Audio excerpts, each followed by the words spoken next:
Andrew. It's a very special meeting. Clint is going to be sharing his 1-year birthday with us tonight.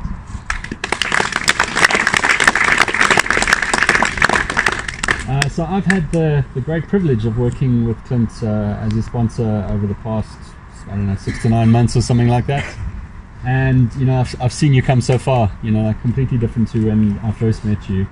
And I'm really grateful to have the opportunity to share this meeting for you, because I wasn't able to do the other birthday share that you did. So, you know, I'm really grateful to be able to be here. Yeah, and to hear your message of recovery. I think you carry a very strong message of experience, strength, and hope. So I'm going to hand it over to you. Thanks.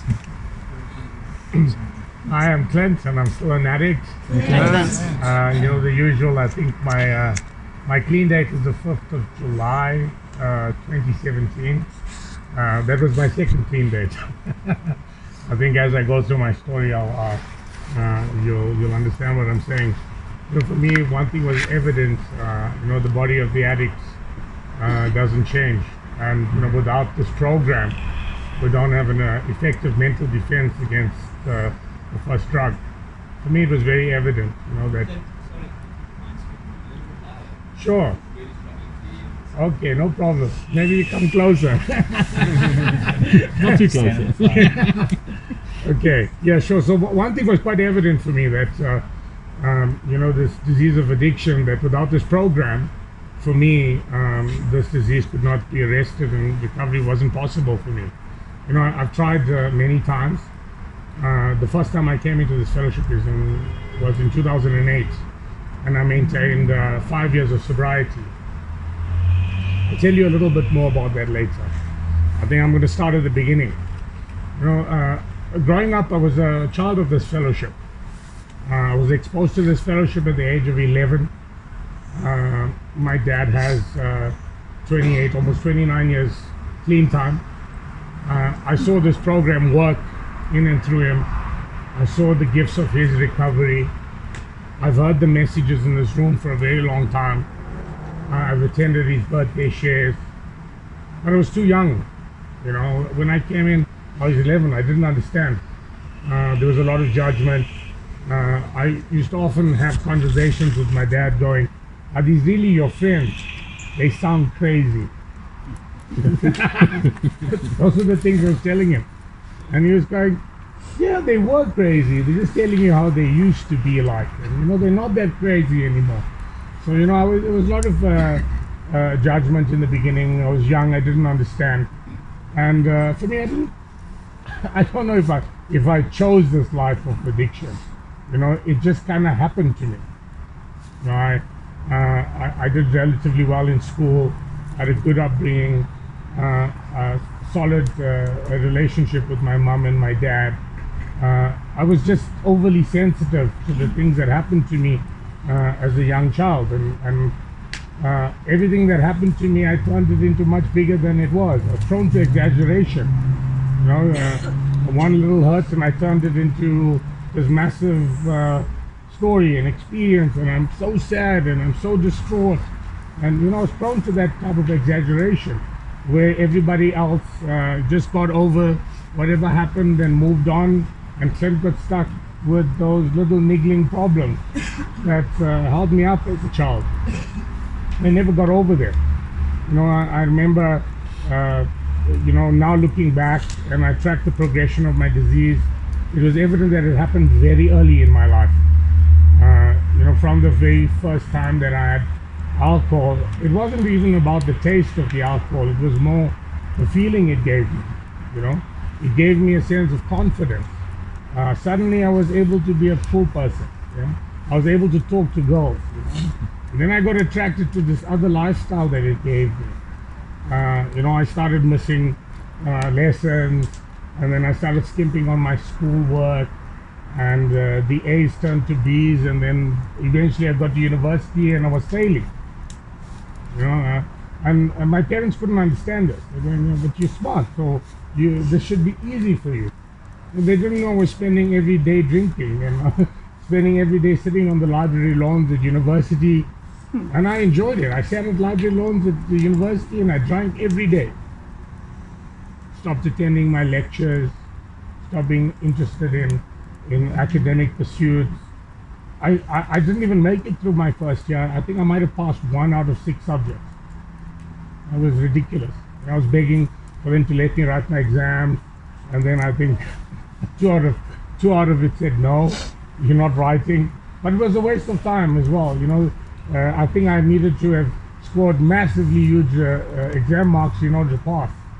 But I was desperate to have some sort of affirmation. The disappointments in my first year led to my second year and more disappointments. But my disease at that time was already full blown. I think I was already a full-blown alcoholic by the time I got to my last year of school and my first year of university. And then I discovered that I could go to work. And with that came more money, and then access to more alcohol, and then more unmanageability. I don't know how I held all of this together.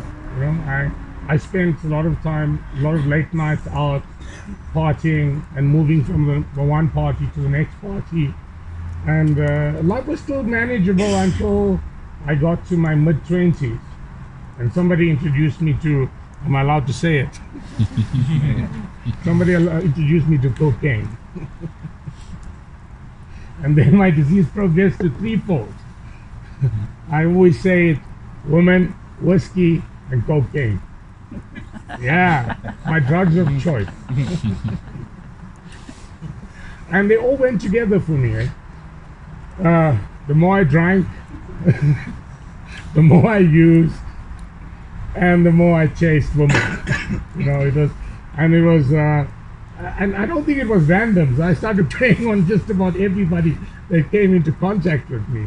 That was of the opposite sex. That's what I did. And if I couldn't convince you by talking to you, then I'd ply you with more alcohol, or I'd ply you with more drugs. I laugh about it now, but it was serious shit, man. I mean, I was highly manipulative. The alcohol gave me access to a certain crowd of people and certain women, and then the cocaine gave me more access to everyone else, and it also gave me access to the party scene. My life was becoming filled with a whole series of one party leading to the next party, and no foundation, nothing to call home. There was an emptiness inside of me that kept growing. And the more I chased the parties, and the more I chased my drugs, and the more I chased the women, the less connected I became. And it just became this vicious cycle for me, a pattern that repeated itself day in and day out, until in desperation, I think in 2008, series of events, I sold up my shares in the company, thinking that this would allow me to get away from the alcohol and the drugs and the women, and I thought I'd need some time away. I blamed it on work. I said, no, it's because of work that I'm doing all of these things, and I need some downtime and burning out. So I'm looking for external solutions for internal problems. So I said, I'm going to take 3 years off and I'm doing nothing. So I sold up my shares, but that I ran through very quickly. I burned through that money extremely quickly because I didn't take a break. I didn't sit still. I just put everything up my nose. And then I started isolating. And it got progressively worse, where thoughts of suicide came into my head. 2007, I reached a desperate place and I tried to commit suicide, and that didn't work. I went back to work, and my disease resurfaced tenfold. As a result, I got into an altercation, as we do with the law. Got into an altercation. There were a couple of broken ribs later, and in a lot of pain and desperation, I sought help in the rooms. I came into recovery in 2008 to what I thought was my ultimate rock bottom, and I thought it could not get any worse. That was 10 years ago. with the age of 30, thinking, okay. And I worked the program relatively hard, but I didn't do everything that was suggested of me. I don't know much about my recovery, my first time in recovery. I've pieced together this information. You'll hear later why. From what my old sponsor tells me, I did service, I attended meetings, I had a concept of a higher power. I hated step work. I never could get past step 4. Damn lazy. For 3 years, I was in step 4. And he says, you know, everything else, and then you drifted away from the fellowship around your 3rd year, and you maintain 2 years of sobriety outside the fellowship. But he says, you know, we just lost track of you. And then 5 years into my, you know, things got a bit unmanageable at that stage. I went through a divorce. Finally, all those gifts of recovery, I was receiving those gifts in the first 3 years. I got married. I had my first child. Life, from what people tell me, was relatively good. And I enjoyed the gifts of recovery, as you would say. And then I got divorced and went through tribulations and trials, but I still remained clean. And then fast forward to 2013, I was headed off to a dance class. My car stalled on the side of the highway, and I get out and to put up a triangle in the middle of the road, sorry, on the side of the road. And as I turned, 2 lights headed directly at me. I got hit by a truck. And at that moment, it took me back. All memories of the program and whatever I had learned was taken from me.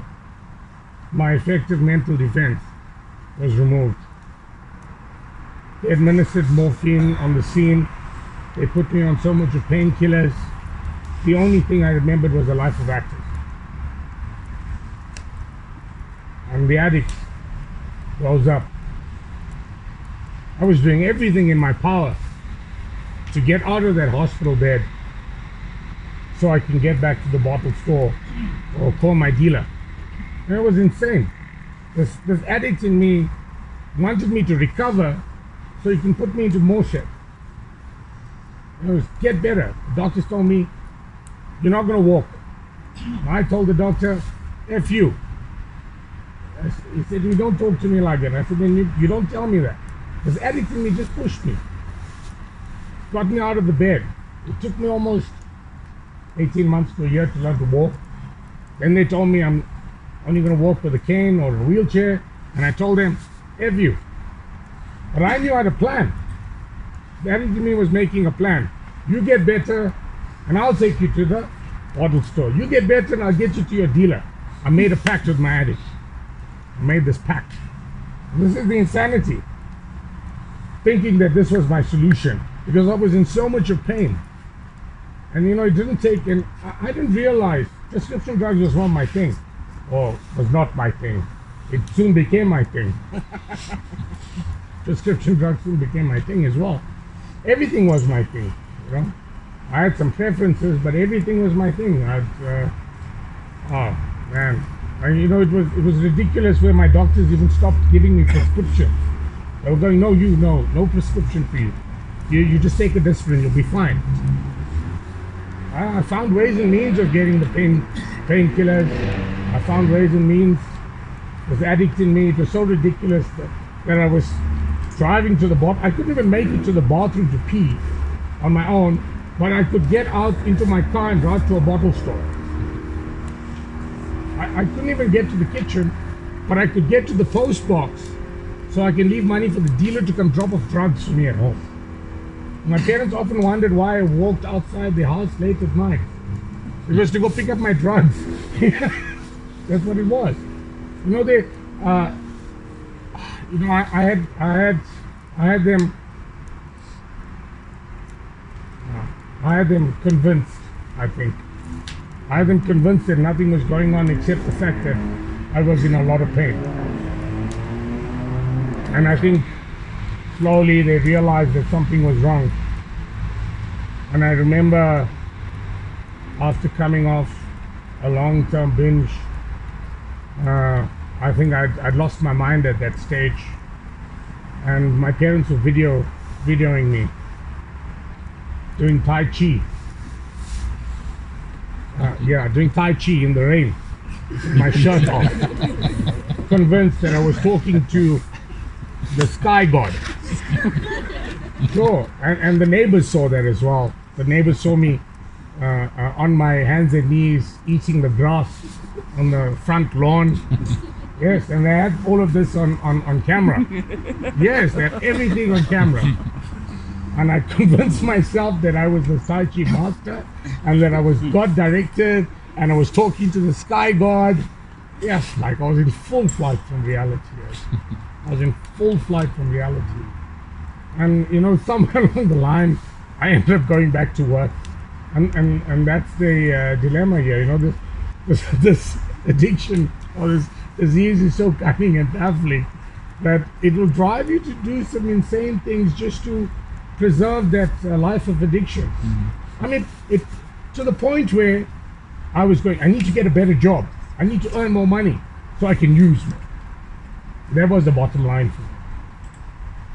Not that I wanted a better life, or not that I want to make things comfortable for my parents or for myself, or to gain some spirituality. No, nothing else.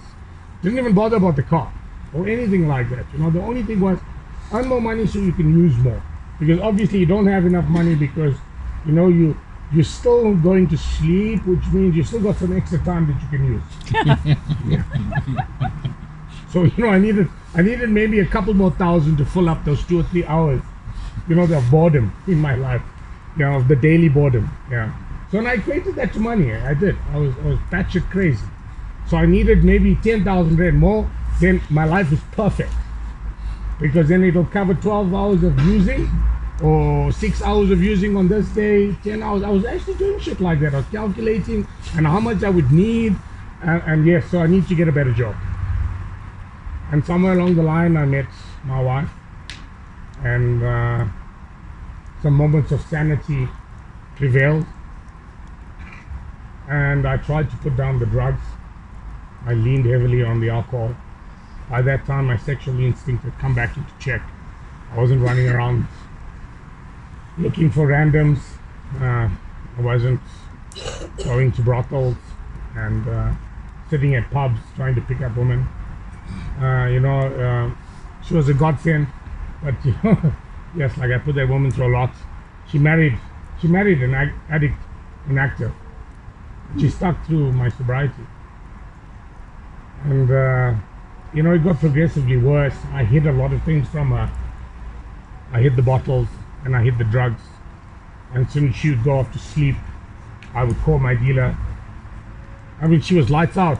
I mean, she had work the next morning, so she wasn't really concerned with, you know, as long as I was at home, you know, as long as I was at home. But there was nobody home, man. There was like nobody home. Upstairs, there was no one home.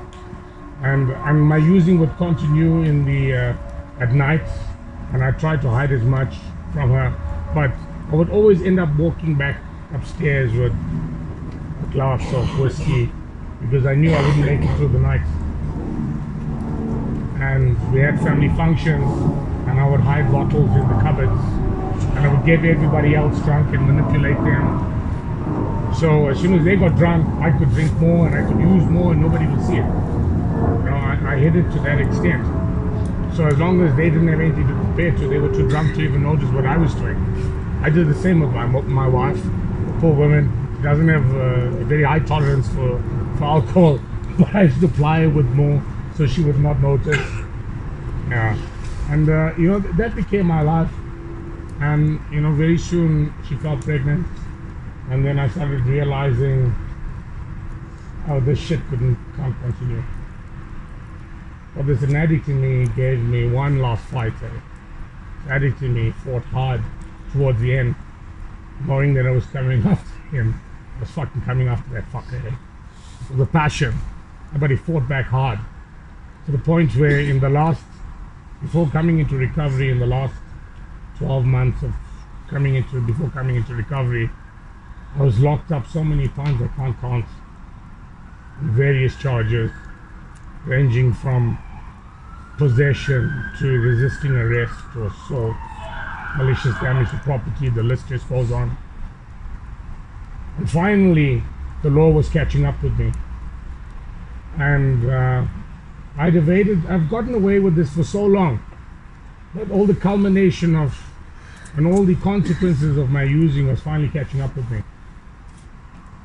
And I was setting myself up for the final downfall, actually. I set myself up for the final downfall. I think, thank God for that. I don't have any resentments towards myself for that. But yeah, I got to a point where my final week, I had promised to go into a recovery center, and I was still holding on to this. One last time I told myself, this is my last time. I said, if we do this, and I convinced my wife as well, I'll go in. Just let me do this. Okay, Clint, have it your way. You can do this. And I had the appointment set up to go into recovery, but there was still reservations in my mind. But I wanted this one last hoorah, and I wanted to smash the lights out. I wanted to use as much as I could and drink as much as I could, and probably walk into a recovery center high and drunk as a kite. That didn't happen. Lots of blue lights outside my house. 80,000 rand worth of damage. Blood everywhere. Started drinking, and the carnage that it led to on that last time. I never even finished that day. I didn't get through maybe 3 hours of that day before reaching my final rock bottom. My daughters were both in the house. My wife, my ex-wife as well, the scene of the crime. Security officers, police. I was resisting arrest. I think to the point of my daughter was in tears, running around outside the house, crying, and she was saying to the police, you won't take my dad, he's a gangster. Yeah, and I could see these tears in her eyes. She was afraid, and I became afraid, and I started, started crying, and I told them, just take me away. I couldn't handle the fact that I had become a monster in their lives. I had become the monster in their lives. I was the monster. I was trying to protect them against everything else in the world, but I unleashed my addiction on them. I became the monster in their lives. It broke me. And I decided, that's it, just take me away. And I didn't want to come back. I was thinking of killing myself while I was in there. But they say the self-preservation thing, something happened, incident happened in prison. And I called out to God. Imagine that. All this time, I had a God in my back pocket to take out only when I felt like taking him out. And I called out to him, and I cried out to him, and I said, help me. And as is this higher power of mine, he never lets me down. And no matter how many times I've disappointed him, he hasn't abandoned me. And he gave me the strength to come through that. And then I called up someone. I reached out to someone while I was in prison, and they came and got me. They did a 12-step call on me. The person was my dad. We have a lot of clean time in my family, a lot of good stories of recovery, and he did the final 12-step. I think this 12-step took him 23 years. 23 years, finally.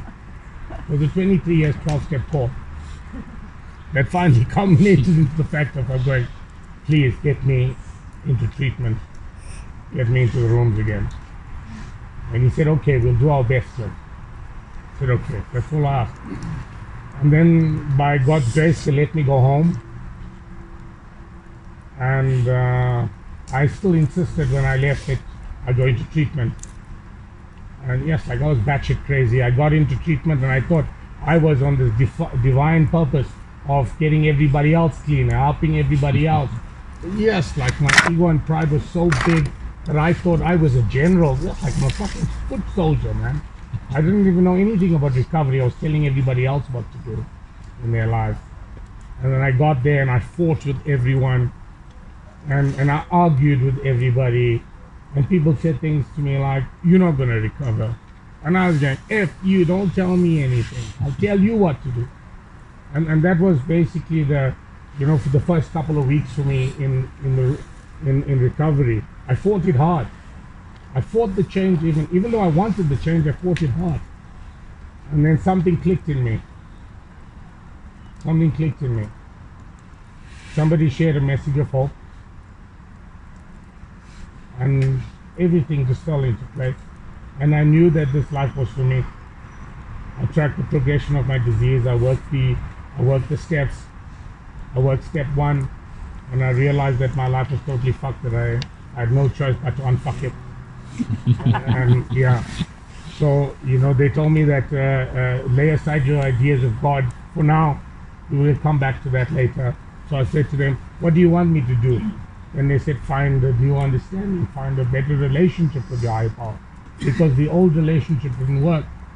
And they said, how do I do this? I had a crying session about, fuck, you want me to say goodbye to God? Are you crazy? Yes, I was in tears, man.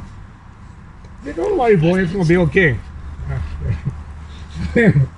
And then they told me, I worked the first 3 steps, and then they told me I needed to do a step 4. I said to them, step 4. I was already thinking about a step 8. I told them no resentment. Fuck all resentment, 0. Because I was thinking if I had 0 resentment, then I had to do 0 amends. It was fuck everybody else. I was still batshit crazy then as well. I was still batshit crazy at that point, thinking the resentment had something to do with the amends. I was totally wrong. Totally wrong. And realized my pattern of behavior. And then it was an interaction for me for a long period of time, trying to amend the behavior and the old patterns that I developed. It took a while. And I prayed for some sort of knowledge of His will for me, and I didn't know what it was, but this God of my understanding is a smart guy. He didn't give me this burning bush experience. He didn't give me this light from the heavens.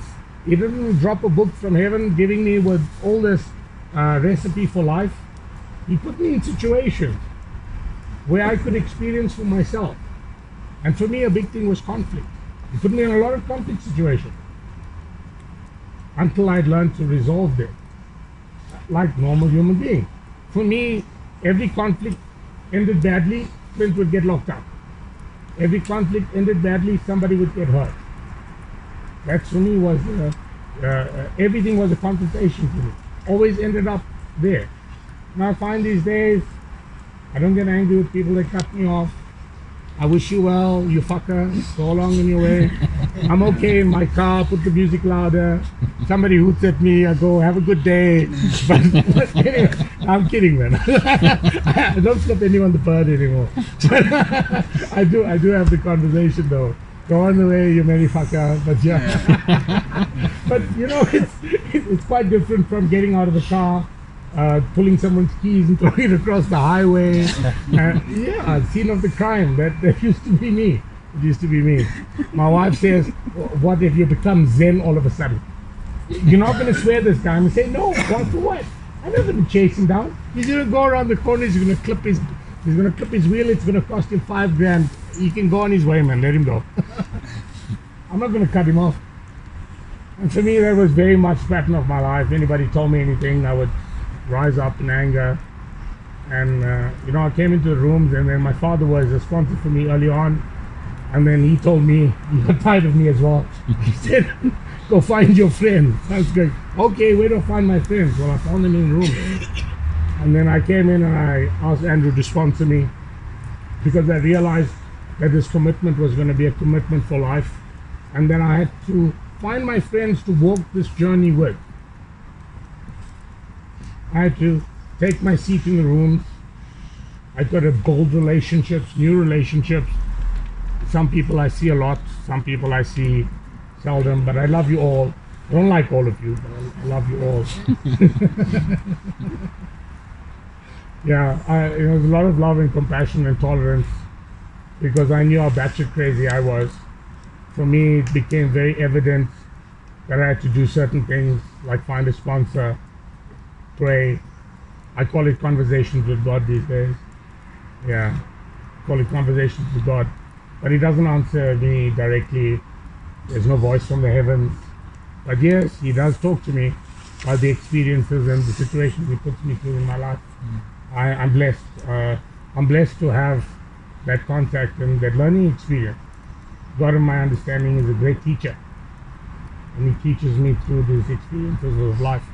And I know that I don't have to pick up, and I know that I have people to turn to when I have bad days, and I have people to turn to, like Andrew, when I need to do my step work and amend this behavior and find better ways of living in this clean and sober life.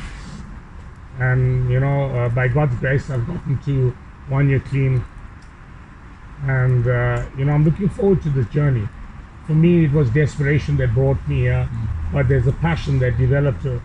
There's a passion for the still suffering addict. There's a passion for working my own program. There's a passion for these beautiful people that I've met in the room.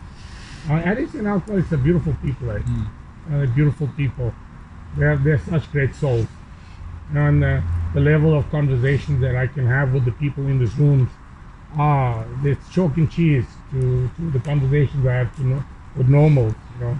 There's really in-depth conversations about God, about spirituality, about love, and there's a drive and a purpose. This program has given me a purpose in my life. I no longer look back at the wreckage of my past and be afraid of it. I'm not afraid of it. I'm able to face this wreckage of my past. I'm able to learn from the mistakes that I've made and practice these principles now going forward. I don't know all the principles. I'm still learning them. Sometimes I don't get past the word love.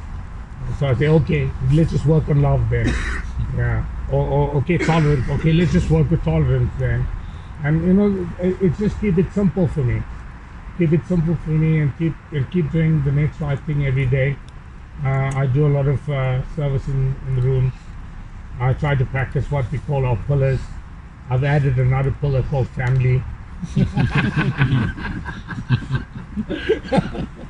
Because I can't ignore them. I love them too much to ignore them.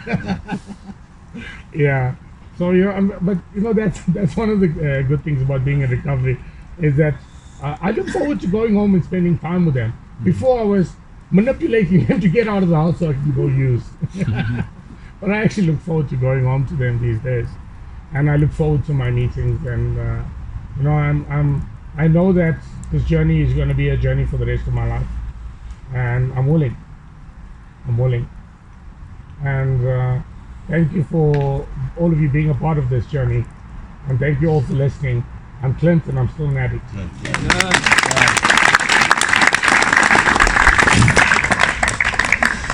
My name's Andrew. I'm Narcotics. Andrew.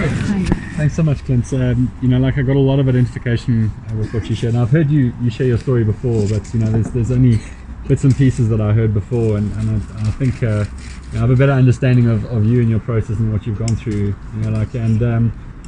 They say either you have a choice in recovery, either to be the warning or the example. And I think you've had that rare chance to be both. I can't imagine what you went through with the amnesia through the accident that you went through. And I question myself what I would do in that kind of situation. And like you were saying, no mental defense. No mental defense. And I think for me it's all about like those suggestions like you spoke about. As long as I keep doing those things, I've got a fighting chance. But I don't know what's going to happen tomorrow. So if I get hit by a truck, at least I'll know what to do now. So yeah, it's writing.